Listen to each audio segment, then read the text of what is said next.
let's do this. So I didn't have a particular agenda because there's so many, obviously, options when it comes to pain. But, I mean, for me and with all the camels that we have here, one of the most regular things that we see is just they're so freaking clumsy, camels are. You know, they're just so clumsy. Like, if they're running, I kind of hold my breath because I'm just so worried they're just going to do something stupid and fall over or slip down. Like, they're just so clumsy. Yeah. So for me, for us here, it's always leg injuries.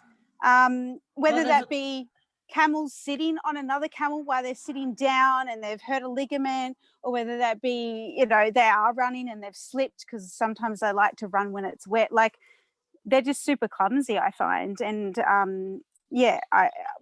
if people, the camels are running around here, I'm like, slow down, stop.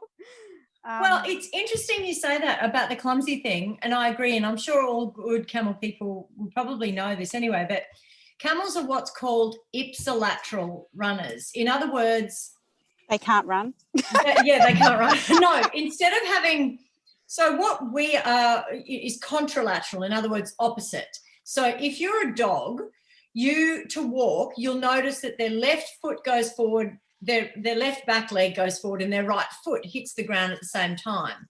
So that kind of makes them quite a stable thing. And with camels, as they walk and run, although when they get to a big speed, they can trot, but they can canter. But they're trotters. So it's the same as like horses with the, what are they called? The wagon things on the back. The sulkies. They're racing. Yeah, the harness racing. The harness racing, right? Yeah. And so what they do with harness racing is they train horses to run in that way. So both right side legs, both left side legs. So what it is the animal ends up going like this. They're not actually very stable.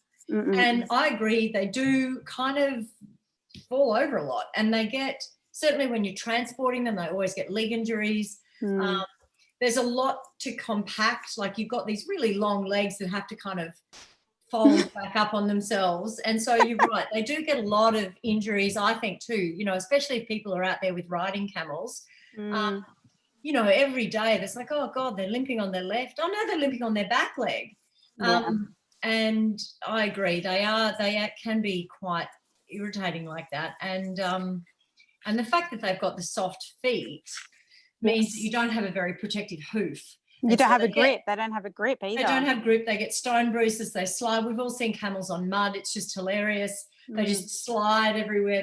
They don't have that grip. So, I guess they're not built for agile movement. I don't know. I've never understood how they did it in the racing industry. I'm like they look awkward. They look awkward. They totally look awkward.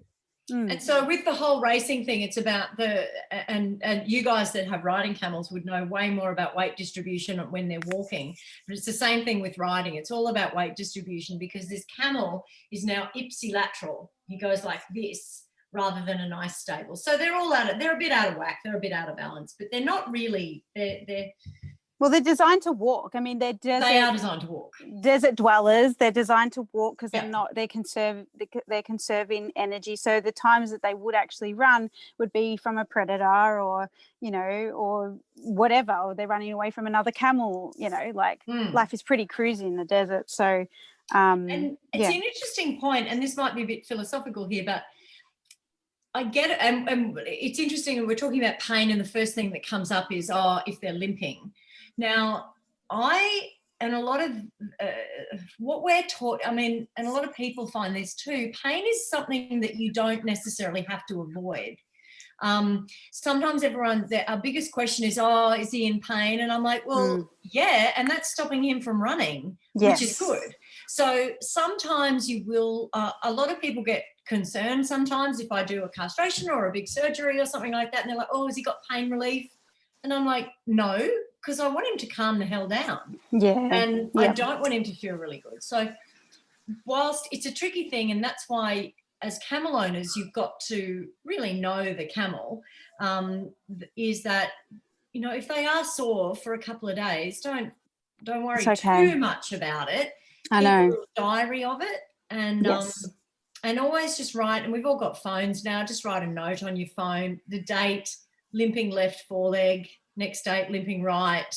Because once you start getting a little diary of a couple of weeks of observing locomotor pain or locomotor injuries, it really helps with diagnosis, because they're a pain. And as with everything, I'm going to start this chat with, just remember, guys, if you can't get near your camel, it doesn't matter how much pain it's in, you can't do anything to fix it. Like if you can't inject your camel, the vet's not going to be able to inject it.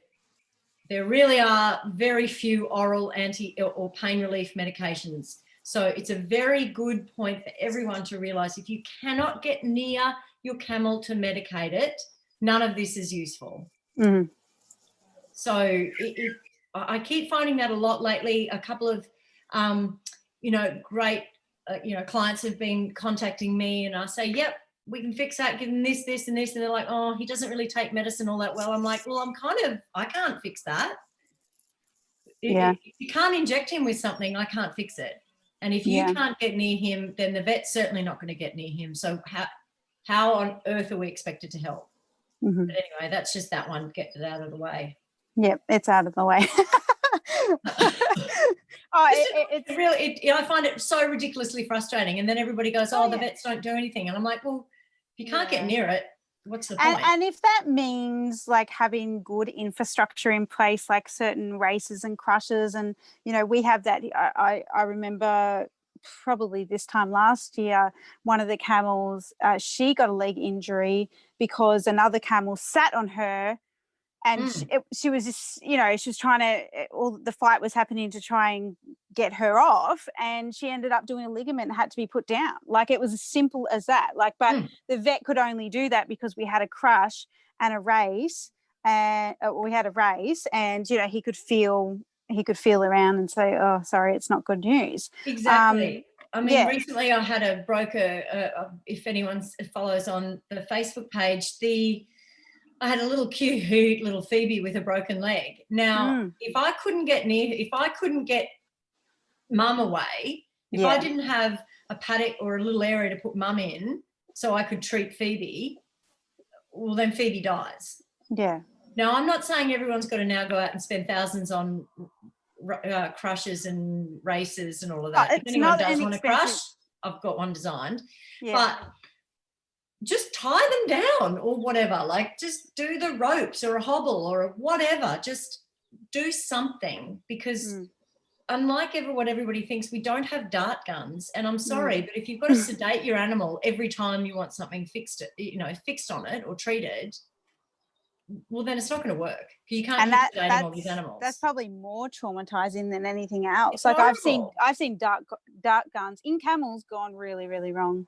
It's horrible. And the medication that we give them in the dart gun drops their blood pressure so much. So it's a danger. Sorry, but it's a danger to have to keep darting or sedating these animals all the time. So I think with every camel chat, and I know it's hard because you just want the camel and you want them nice. And when it's going well, it's going so well.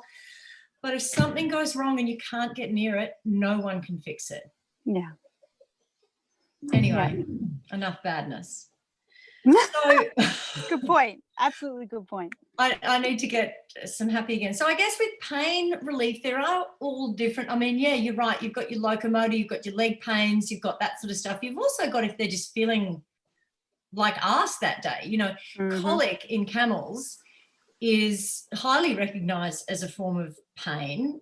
It's just like in horses. Colic isn't a condition, it's a set of symptoms. It's a generic word for a stomach ache. Now, there are probably 20 to 30, maybe up to 100 different reasons why they can have a stomach ache. Hell, they've got 3 stomachs. So triples there, that's not true.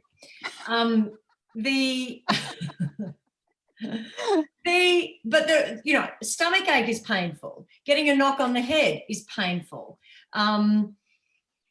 Something up their nose. Okay, someone was talking the other day about those bot flies up their nose. Are they painful? No. Are they irritating? Yes. If they get a cut, is it painful? Yes. Is carving painful? Absolutely. Absolutely. And that's the type of pain that you could manage. Is mastitis painful? Hands up, hell yeah, to someone who's had mastitis. Like anyone that's had babies out there will go, yeah, mastitis is awful. So there's a lot of conditions that actually you can, if you manage pain well, will really help the course of it. You know, if you've got dairy guys out there, or even if you've just got female camels with mastitis, it's almost not so much about the antibiotic. It's about getting rid of the pain and the swelling. Yeah. And that allows the calf to suck, and then it's a self, cleaning mechanism really. But so there's lots of different things that can cause pain. They can get a tooth rupture, they can get a tooth crack. You think of all the money that we spend on horse dentals. Camels are going to get the same teeth problems, right? They're old, but people don't even think to get a camel dentist around. Well, there aren't any. But so all these little things can affect. So I guess, firstly, what are the signs of pain in a camel? What are some tangible things that you can monitor? From a veterinary side of things, the first one is heart rate. So I don't know what the hell Tara's doing, but I'm just going to keep talking. Keep talking. My phone was getting too hot out there, so yeah. Oh, that's hilarious. Can't get it right. So, okay, one of the first things that we do as vets is heart rate. Now, can I just say that heart rate's actually really difficult to tell in a camel, because usually you're doing it outside, the camel's making noise, or its friend is making noise. You've also got to find the heart in a very, very deep section of their chest. So it's a difficult thing. Another thing for anyone listening, if your vet brings out a stethoscope, don't speak to the vet because we can't hear you.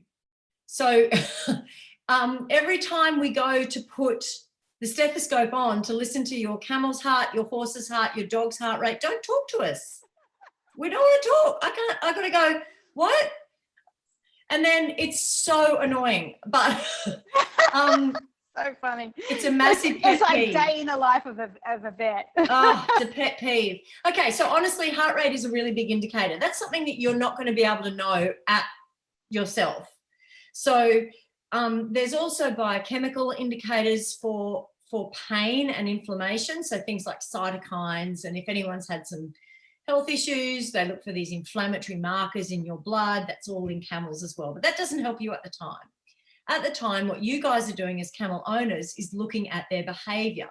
So, I mean, I know some of the behavior things. Tara, what would you say are some of your behavioral things that you pick up on when your camels are in pain? The first things first, and probably the most obvious, is they separate themselves from the herd. Boom, yep. And I mean, honestly, that's probably the biggest indicator.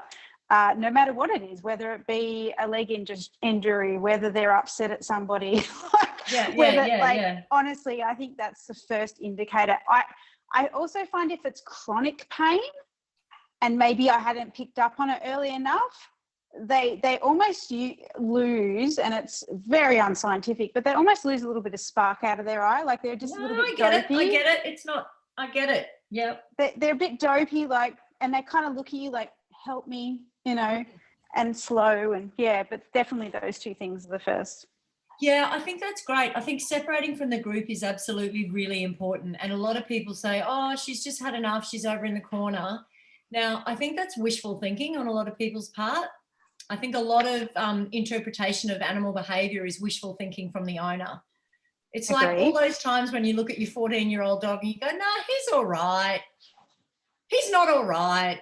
Like he's in pain, so just be really conscious and challenge your own behaviour for trying to verbalise what dudes do. No offence to any men listening, but guys say what they want to hear, what they want to be true, rather than what is true.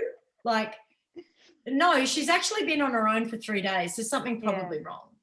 And like, honestly, the training that we offer here, with the trust-based training, like, that is all about getting to know your camels. So a lot of people are already aware, and like, and sometimes as soon as something seems abnormal, they'll post it in one of our Facebook groups or post it in the training portal, because they're onto it that quick, which is really awesome. Yeah, and that is super. I mean, communication and talking with each other and having an idea. You don't have to diagnose it too, remember? Like, it's not up to you guys to diagnose where it is. It's up to the vet. You can certainly say, or if you don't have a vet, because I know it's hard, but don't feel that you have to diagnose it, because if you don't know, sometimes you just go, oh, it's a stone bruise or a ligament, when it could be something so much worse. It could be an osteosarcoma, which is a bone tumor. It could be a dystrophic fracture. Like, you can't, try not to oversimplify it. It's your job to identify the pain and say there's something wrong with my animal, and then go to someone else to try and diagnose, or then go to the next step. That's exactly what happened with us with this camel that had done her ligament in her back leg. Russell was all like, oh no, she'll be right in a couple of days, and I'm like, I think it's really bad. I think we need to get it was like a week, and I'm like, no, we need to get the vet out, because we do keep track, and we check on them several times a day. And unfortunately there was no way for that to be repaired unless we send her to Melbourne to the equine hospital, and maybe they could help there, but who knows. That's right. And unfortunately it's not like just sending a horse to the equine clinic, because horses are used to being stalled on their own. Camels aren't. So it stresses them. And I know there are those incredible equine clinics out there. I go and do some surgery at some of them, and they are amazing. But always remember, if you do send a camel away for somewhere, send someone else with it, as in another camel. You can't send one camel anywhere. And, they just won't have a successful surgery. But I digress. So separating from the group, the other one is abnormal vocalizations. So we all know camels are full of it with their noises, right? It's talk, talk, talk all day, all day, all day. If it's abnormal, as in if one that doesn't normally talk is talking a lot, or if one that talks a lot is not talking, then that is a sign. The other one is, and we've had this a few times. Actually, I'll go through the other ones before this. The other one is weight loss and diarrhea. Yeah, that is probably the second biggest one. Not all weight loss is worms. Yeah. I mean, probably it is a lot of the time, or some, a bad diet or a change in diet. But if your animal's been losing 50 kilos and is tangibly thinner, just put in your list of differentials, weight loss, pain. And then take a step back and look at the animal walking. So is it going to be locomotory pain? Is it internal? Maybe it's a digestion issue. Do they drop a lot of food out of their mouth when they're eating and it hasn't been chewed? Is it oral pain? So just really weight loss and diarrhea are also indicators of pain. Oh, you know what else I forgot to mention when we're looking for camels in pain? We'll actually look at their top lip, because when they're in pain or discomfort, they will point their top lip like Marge Simpson, Yeah, like when they're cranky. Yeah. So, and it never failed us when someone's been in discomfort and it has been confirmed that camel, they also can do it when they're scared as well. So, you just got to know that behavior of the camel. But yeah, they will point their top lip, and every time. And Russell has shown me once that humans do that too. And I'm like, oh yeah, they do. So anyway, I think I just purse my lips out of general irritation at life. Yeah. It's pretty much where I'm at. The general discomfort.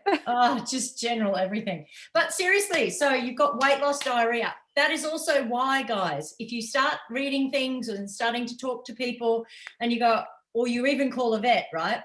And so, oh, my camel's got weight loss, diarrhea. Do you think it's worms? I'm like, Jesus, I don't know.